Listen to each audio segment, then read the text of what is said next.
भाजपा प्रदेश कार्य समिति की बैठक आज उपचुनाव की हार और निकाय चुनाव की रणनीति पर होगा मंथन। सीएम धामी के साथ केंद्रीय मंत्री मनोहर लाल का मिलेगा मार्गदर्शन।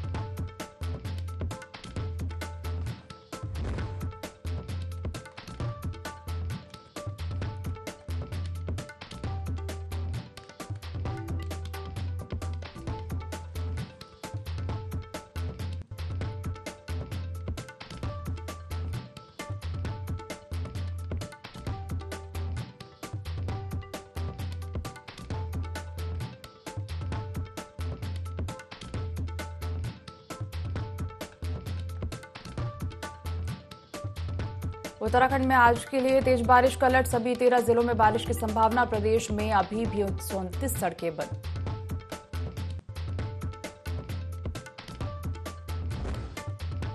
हरिद्वार में अनियंत्रित होकर पलटी रोडवेज बस। हाईवे की सुरक्षा दीवार तोड़ पार्किंग में गिरी, मची चीख पुकार।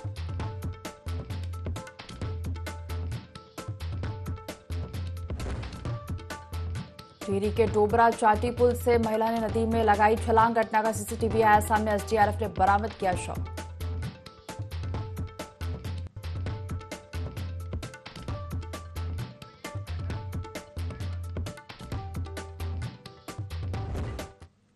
देवभूमि लाइव देख रहे हैं यहाँ पर। मैं हूं आपके साथ दिव्या। बुलेटिन की शुरुआत करेंगे देहरादून से खबर के साथ। भाजपा प्रदेश कार्य समिति की आज बैठक है। उपचुनाव की हार और निकाय चुनाव की रणनीति पर मंथन होगा। सीएम धामी के साथ केंद्रीय मंत्री मनोहर लाल खट्टर का मार्गदर्शन मिलेगा। बैठक में पार्टी के 1350 पदाधिकारी भी उपस्थित रहेंगे। लोकसभा चुनाव में उत्कृष्ट प्रदर्शन करने वाले बूथों के कार्यकर्ता भी सम्मानित होंगे। 11 बजे कार्य समिति की बैठक शुरू होगी। भाजपा प्रदेश कार्य समिति की आज बैठक उपचुनाव की हार और निकाय चुनाव की रणनीति पर मंथन होगा। सीएम धामी के साथ केंद्रीय मंत्री मनोहर लाल का मार्गदर्शन मिलेगा। बैठक में पार्टी के 1350 पदाधिकारी भी उपस्थित रहेंगे। लोकसभा चुनाव में उत्कृष्ट प्रदर्शन करने वाले बूथों के कार्यकर्ता भी सम्मानित होंगे। 11 बजे प्रदेश कार्य समिति की बैठक शुरू होगी।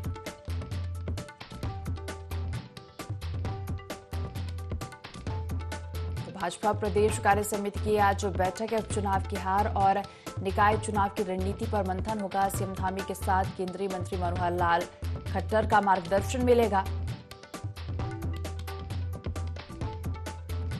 बैठक में पार्टी के 1350 पदाधिकारी भी उपस्थित रहेंगे।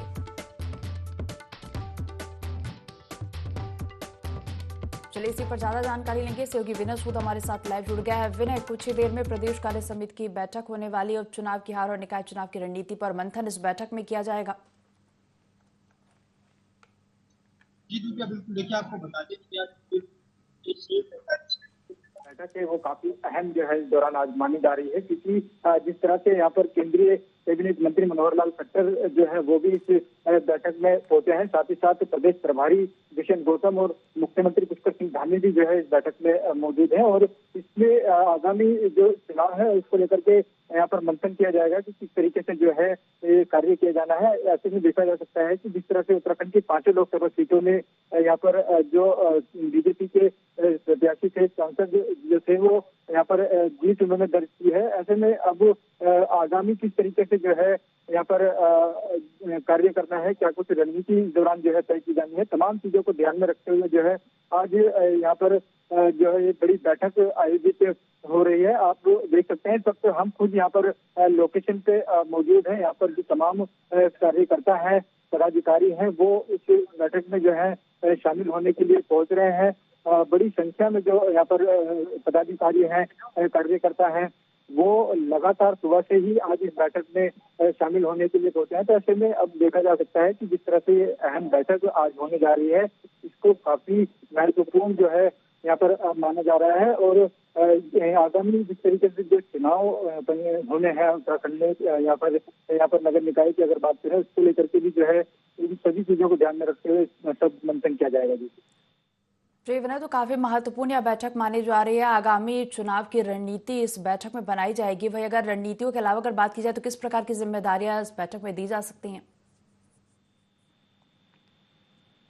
जी बिल्कुल, देखिए आपको बता दें कि जिस तरह से जो बैठक उत्तराखंड में आयोजित की जा रही है, इसमें बड़े लेवल पे जो केंद्रीय मंत्री भी जो है जिस तरह से इस बैठक में पहुंचे हैं, साथ ही मुख्यमंत्री पुष्कर सिंह धामी, प्रदेश प्रभारी दुष्यंत गौतम, महेंद्र भट्ट जी जो कि प्रदेश अध्यक्ष हैं भाजपा के, वो भी इस बैठक में शामिल है। तो अब यहाँ पर जो जिम्मेदारी की अगर बात करें तो जो जिम्मेदारियां हैं वो लगातार जो है यहाँ पर बीजेपी आलाकमान से जो है तय की जाती है। हालांकि किस तरीके से जो है कार्य किया जाना है आगामी चुनाव को लेकर के, या फिर जिस तरह से उपचुनाव की अगर बात करें, उपचुनाव में जिस तरह से यहाँ पर हार का सामना बीजेपी को करना पड़ा है 2 सीटों पर, तो ऐसे में जो है तमाम चीजों को ध्यान में रखते हुए अब इस पर मंथन किया जा रहा है कि किस तरीके से जो है क्या आखिर वो कमियां रही है, क्या कुछ जो विकास कार्य है वो आम जनता तक नहीं पहुंचे हैं, जिसको लेकर के यहाँ पे हार का सामना करना पड़ा। तमाम चीजों को ध्यान में रखते हुए जो है आज मंथन इस दौरान यहाँ पर बीजेपी इस बैठक में करने जा रही है। जी जी विनय, तो काफी महत्वपूर्ण बैठक मानी जा रही है। सीएम धामी के साथ केंद्रीय मंत्री मनोहर लाल का भी मार्गदर्शन इस बैठक में मिलेगा और पार्टी के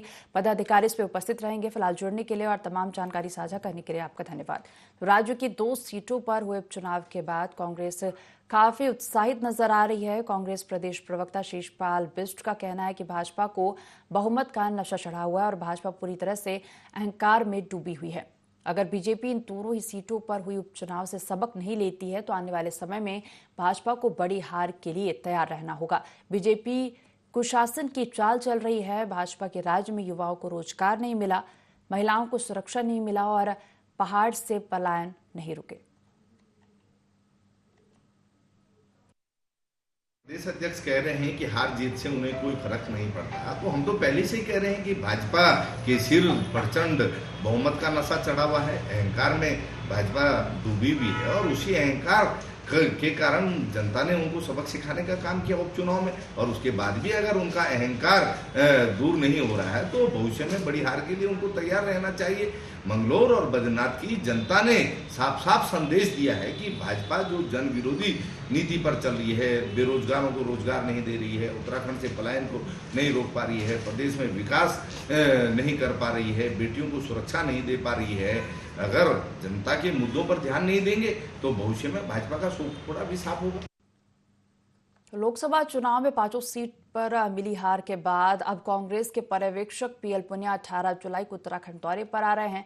पर्यवेक्षक पीएल पुनिया और रजनी पाटिल 18, 19, 20 को कार्यकर्ताओं से संवाद करेंगे और इस दौरान लोकसभा चुनाव में मिली हार के कारणों पर भी चर्चा की जाएगी।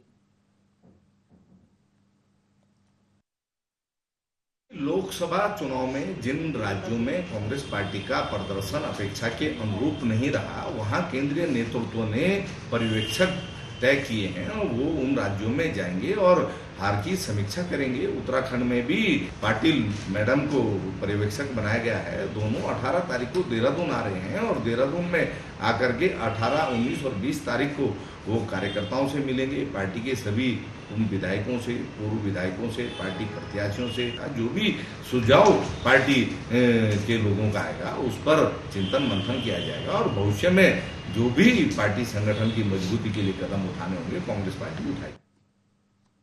लोहाघाट में कालेसन के देवी मंदिर में महामाया भगवती और मां महाकाली के 4 दिवसीय देवी महोत्सव का समापन हुआ। सुबह यहां देव डांगरों ने गंगा स्नान कर मंदिर परिसर में पारंपरिक रूप से देव गद्दी लगाकर श्रद्धालुओं को अपना आशीर्वाद दिया। वही दिन में यहां पारंपरिक रूप से कन्या पूजन किया गया, जिसमें देवी स्वरूप कन्याओं का पूजन कर उनका भी आशीर्वाद प्राप्त किया। और यहाँ ऐसी मान्यता है कि इस स्थान में महामाया मां भगवती अपने विभिन्न रूपों में भक्तों को अपने दर्शन देती हैं। मां भगवती की शोभा यात्रा के साथ उनके रथ को कंधा देने वालों की होड़ लगी हुई थी।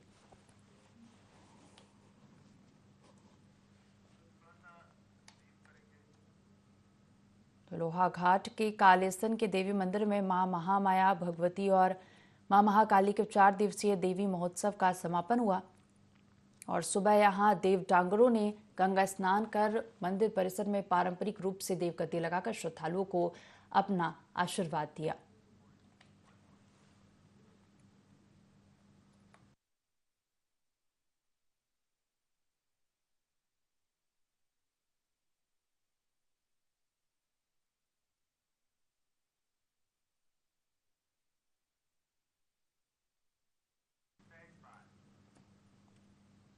जिलाधिकारी नवनीत पांडे ने तहसील चंपावत अंतर्गत मुड़ियानी स्थित उद्यान विभाग के राजकीय पौधालय का निरीक्षण किया। निरीक्षण के दौरान प्राकृतिक रूप से सुंदर इस क्षेत्र की प्रशंसा करते हुए जिलाधिकारी ने कहा कि उद्यानिकी के साथ साथ यहाँ बेहतर पर्यटन की भी अपार संभावना है, इसलिए नर्सरी को विकसित करने में पर्यटन का भी विशेष ध्यान रखें ताकि यहाँ भी पर्यटन आए और प्रकृति का आनंद ले। जिलाधिकारी ने नर्सरी में किए जा रहे विभिन्न औद्यानिक गतिविधियों के बारे में जिला उद्यान अधिकारी से जानकारी ली और जिला उद्यान अधिकारी टीएन पांडे ने बताया कि नर्सरी में सेब के पौधों के अतिरिक्त स्ट्रॉबेरी, कीवी, अखरोट के भी पौधे लगाए गए हैं।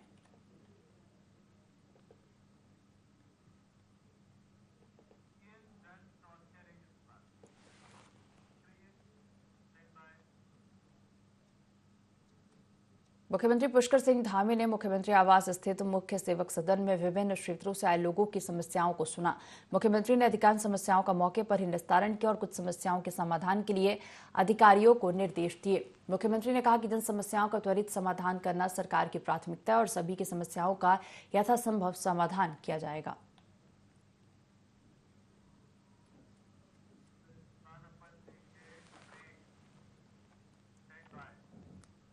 खबरों में आगे बढ़ेंगे। उत्तराखंड में बद्रीनाथ और मंगलौर में हुए उपचुनाव में जीत के बाद कांग्रेस काफी उत्साहित नजर आ रही है। वहीं आगामी निकाय चुनाव के लिए भी कांग्रेस पार्टी पूरी तैयारी में लगी है, जिसको लेकर कांग्रेस प्रदेश महामंत्री नवीन जोशी ने कहा कि भारतीय जनता पार्टी निकाय चुनाव को लेकर डरी हुई है, जिसके चलते लगातार निकाय चुनाव की तारीख को आगे बढ़ाया जा रहा है। आपको बता दें, उन्होंने आगे यह कहा कि उपचुनाव के नतीजे के बाद भारतीय जनता पार्टी प्रयास करेगी कि निकाय चुनाव आगे कर दिया जाए।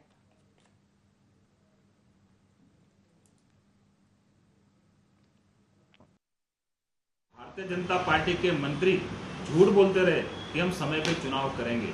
जब निकाय का कार्यकाल समाप्त हुआ तो मंत्री जी ने कहा था हम समय पे चुनाव करेंगे, लेकिन समय पे उन्होंने चुनाव नहीं कराया। 6 महीने उसकी समय अवधि बढ़ा दी। फिर उन्होंने कहा कि हम 6 महीने के अंदर चुनाव करेंगे, लेकिन तब भी उन्होंने नहीं कराया। फिर उन्होंने 3 महीने का समय आगे और बढ़ा दिया। तो ये जो है, उनको मालूम है कि हम निकाय का चुनाव बहुत बुरी तरह हार रहे हैं। किसी भी तरह से ये चुनाव को टालना चाहते हैं। चुनाव से भारतीय जनता पार्टी बुरी तरह से घबरा चुकी है। उत्तराखंड में हुए उपचुनाव में मिली जीत के बाद कांग्रेस कार्यकर्ता काफी उत्साहित है। साथ ही नेताओं के बड़े बड़े दावे भी शुरू हो गए हैं। कांग्रेस उपाध्यक्ष सूर्यकांत धस्माना ने कहा कि बद्रीनाथ और मंगलौर सीट में भाजपा को हराकर मतदाताओं ने भाजपा की हर बार जीत की गलतफहमी दूर कर दी है। उन्होंने कहा कि उपचुनाव के नतीजे कई मायने में ऐतिहासिक है। लोकसभा चुनाव में अयोध्या में इंडी गठबंधन की जीत हुई तो उपचुनाव में बद्रीनाथ धाम से भाजपा की हार का संदेश देश भर में गया है। साथ ही कहा कि भगवान के नाम पर राजनीति और छल कपट का जवाब जनता ने वोट से दिया है। जनता ने दल बदल की राजनीति को भी सबक सिखाया है। वहीं उन्होंने दावा किया कि 2027 में कांग्रेस उत्तराखंड में सरकार बनाएगी। अयोध्या के भगवान राम के संदेश के बाद अब भगवान बद्री विशाल ने संदेश दे दिया। इस देश में सब लोगों को मोहब्बत चाहिए, एकता चाहिए, इत्तेहाद चाहिए।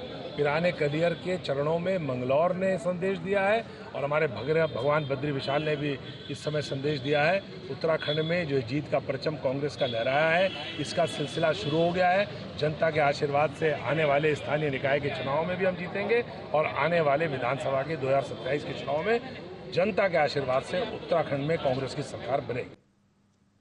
उत्तराखंड में हुए उपचुनाव में दोनों विधानसभा सीटों पर भारतीय जनता पार्टी के प्रत्याशियों की हार पर त्रिवेंद्र सिंह रावत का कहना है कि यह दोनों सीट भाजपा के पास थी ही नहीं, लेकिन मंगलौर सीट पर हमें वोट प्रतिशत का फायदा हुआ। वहां कांग्रेस जीती है, लेकिन विधानसभा में संख्या बल में कोई अंतर नहीं है।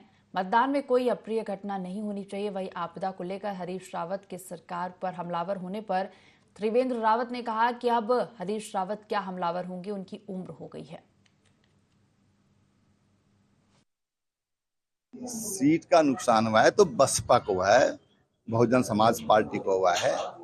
मंगलौर विधानसभा में भारतीय जनता पार्टी जीत के बिल्कुल करीब पहुंची है और पिछले चुनाव के मुकाबले जो 2 साल पहले हुआ था 13,000 अधिक वोट भारतीय जनता पार्टी वहां पर लाई है।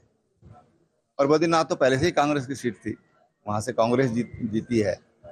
तो भारतीय जनता पार्टी को वोटों की गणित में फायदा हुआ है और जो विधानसभा के अंदर जो संख्या बल है वो बराबर है, एज इट इज है, कोई चेंज नहीं है, किसी तरह का लॉस नहीं है। हरी रावत जी अब क्या हमलावर होंगे, अब तो उम्र चली गई है। उत्तराखंड की लोक भाषाओं का सिनेमा लगातार विकसित होता जा रहा है और इसी क्रम में उत्तराखंड की पहली सुपरनैचुरल हॉरर फिल्म असगार प्रदर्शन के लिए तैयार है और 19 जुलाई से देहरादून के सेंट्रियो मॉल में रिलीज हो रही है। इस फिल्म का निर्माण आयुष्य फिल्म्स के बैनर तले हुआ है। इस फिल्म के माध्यम से उत्तराखंड फिल्म इंडस्ट्री को 2 नए चेहरे मिलने जा रहे हैं। फिल्म का ट्रेलर लॉन्च हो गया है। फिल्म अभी से लोगों के बीच चर्चा का विषय बन चुकी है। फिल्म में मुख्य भूमिका में अभिनव चौहान और मानवी पटेल है, जहां मानवी पटेल ने उड़िया फीचर फिल्म ओ एंजली से अपना डेब्यू किया है। फिल्म की प्रोड्यूसर सुमन वर्मा है। आपको बता दें कि फिल्म की शूटिंग चोपता, टिहरी झील और जौनसार के नगऊ गांव और रामताल गार्डन एवं चुरानी में की गई है। पहाड़ी शैली के घरों को फिल्म में कैद किया गया है।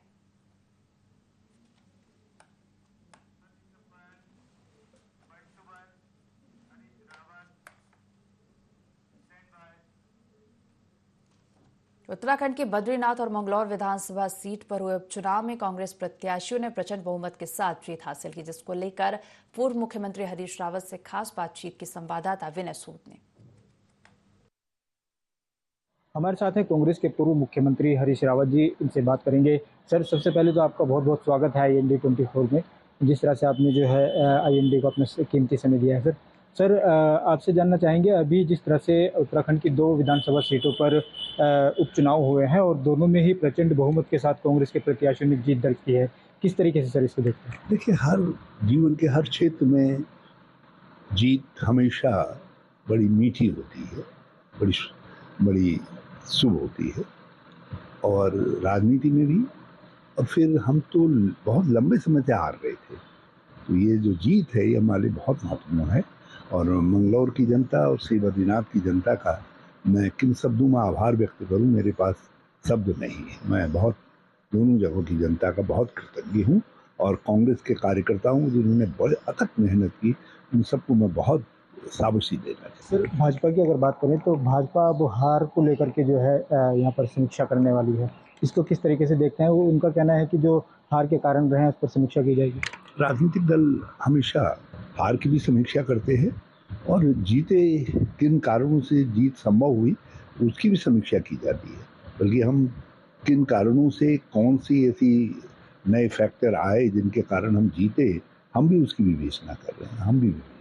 हम मीमांसा कर रहे हैं कि आखिर ऐसी क्या कुछ परिस्थितियाँ बनी कि जिनके कारण हम जीते, तो ताकि हम दूसरी जगह भी उस फॉर्मूले को उस तरीके के कदम उठाएंगे। ये थे हमारे साथ कांग्रेस के पूर्व मुख्यमंत्री हरीश रावत जी, जिन्होंने IND 24 से उपचुनाव को लेकर के बात की है। देहरादून से IND 24 के लिए विनय। उत्तराखंड प्रदेश को बने हुए लगभग 24 साल हो चुके हैं। 24 साल में पहली बार देखा गया कि प्रदेश का उपचुनाव किसी विपक्षी दल ने जीता हो। मंगलौर और बद्रीनाथ सीट पर हुए उपचुनाव में कांग्रेस की जीत होने पर कांग्रेस कार्यकर्ताओं में उत्साह देखा गया। उपचुनाव के नतीजे की घोषणा के बाद कांग्रेस कार्यकर्ताओं ने टोईवाला चौक पर जीत का जश्न मनाते हुए एक दूसरे को मिठाई भी खिलाई और एक दूसरे को जीत की बधाई दी। इस दौरान परवादून कांग्रेस जिला अध्यक्ष मोहित उनियाल ने कहा कि विकास के झूठे वादे करने वाले और दल बदलू लोगों को जनता ने सबक सिखाया है। ये जीत कांग्रेस के हर कार्यकर्ता के लिए संजीवनी का काम करेगी। चुनाव किसी राज्य में होता है और वहाँ सत्ता पक्ष जो होती है हमेशा उनके पक्ष में चुनाव परिणाम होता है, क्योंकि जनता भी सोचती है कि अगर हम उस कैंडिडेट को जिताएंगे तो सत्ता के साथ होगा। लेकिन इस बार आपने देखा होगा कि जो उपचुनाव हुआ उसमें से 13 जो सीटें थी पूरे इंडिया गठबंधन ने उसमें से 10 सीटें जीती। तो आप कह सकते हैं कि जो लोकसभा में एक बयार इस तरह बही है वो अब आगे भी बढ़ती जा रही है। हमारे उत्तराखंड के परिवेश में ये बहुत ऐतिहासिक जीत है। अब कार्यकर्ताओं पे एक जोश और उत्साह के लिए काम करेगा ये चुनाव, और जो नगर निकाय के चुनाव होंगे या आगे 27 का जो चुनाव होगा उसमें हम जरूर इस प्रदेश में कांग्रेस का परचम लेंगे। खटीमा में कुछ दिनों से लोगों को आपदा का सामना करना पड़ रहा है, जिससे लोगों को काफी परेशानी हो रही है। हालांकि इस मुसीबत की घड़ी में प्रदेश के CM पुष्कर सिंह धामी ने आपदा प्रभावित लोगों को 5,000 रुपए देने के आदेश दिए हैं, जिसे लेने के लिए जन सैलाब उमड़ पड़ा है। भीड़ कंट्रोल से बाहर हो रही थी, जिसको देखते हुए बहुत मुश्किल से भीड़ को कंट्रोल किया गया है। आपको बता दें, CM धामी ने खटीमा ब्लॉक के प्रत्येक क्षेत्र में आपदा प्रभावित प्रभावित लोगों को धनराशि मुहैया करने के लिए 10 करोड़ रुपए की धनराशि आवंटित की है।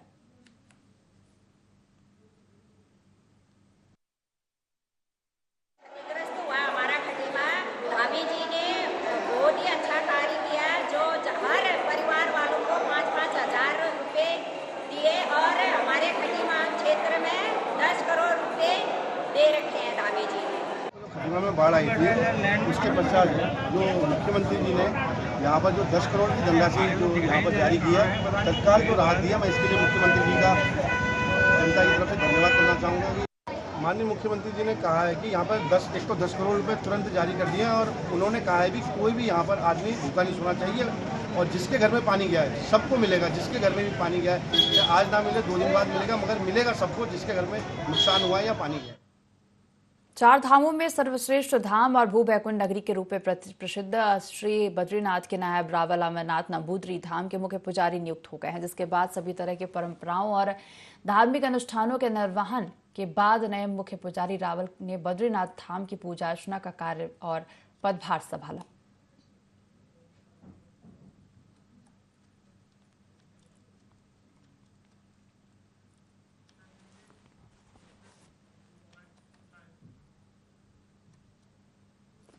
बीते दिनों हुई मूसलाधार बारिश से बाराकोट ब्लॉक के कई गांवों में आपदा आ गई, जिससे ग्रामीणों को भारी नुकसान पहुंचा, जिसका संज्ञान लेते हुए लोहाघाट विधायक खुशहाल सिंह अधिकारी बाराकोट ब्लॉक के बड़ा शोसेरा बेडाओड सहित कई गांवों में पहुंचे और आपदा से हुए नुकसान का जायजा लिया। साथ ही आपदा पीड़ित ग्रामीणों से मुलाकात कर हर संभव मदद का भरोसा दिया। विधायक ने मौके से अधिकारियों को निर्देशित करते हुए जल्द से जल्द नुकसान का आकलन कर ग्रामीणों को राहत देने के निर्देश भी दिए हैं।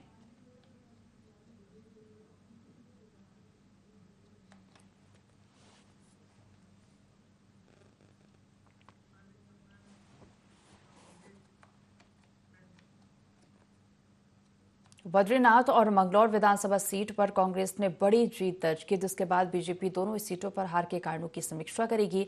भाजपा प्रदेश प्रवक्ता कमलेश रमन ने कहा कि मंगलौर सीट पर भाजपा कैंडिडेट कम मार्जिन से हारा है। उन्होंने कहा कि दोनों सीटों पर हार की समीक्षा की जाएगी। विकास को लेकर कहा था कि योजनाएं पहुंची हैं, क्या कमियां विकास को आगे बढ़ाने में रही हैं, इस पर भी चर्चा की जाएगी। देखिए, हम मंगलौर की जनता का बहुत बहुत धन्यवाद करते हैं और आभार करते हैं कि उन्होंने कम से कम वहां पर हम माइनस में हमेशा जाते थे और इस बार हम प्लस में रहे, हम सेकंड नंबर पर रहे और बहुत ही कम मार्जिन से हमारा कैंडिडेट वहां से हारा है। और उसकी हम आगे समीक्षा इस बात की करेंगे कि क्या कमियां हमारी रही है, हम कहां तक नहीं पहुंच पाए, हमारे जो विकास की योजनाएं थी वो कहां तक लोगों तक नहीं पहुंच पाए, आगे उसे पहुंचाने का काम करेंगे और आने वाले समय में उस सीट को जीतने का काम करेंगे। हम रही बात बद्रीनाथ की, तो बद्रीनाथ में भी हम ये समीक्षा जरूर करेंगे कि हमारी क्या क्या कमियां वहां पर रही, क्योंकि माननीय मुख्यमंत्री जी, प्रदेश अध्यक्ष, तमाम सभी वरिष्ठ नेताओं ने वहां पर हम इसको जरूर करेंगे और क्योंकि ये उपचुनाव है और आने वाला जो हमारा आम चुनाव होगा उसमें हम बेहतर काम करके वहां पर जीत दर्ज करने का काम। इस बुलेटिन में फिलहाल इतना ही। आप देखते रहिए ID24। नमस्कार।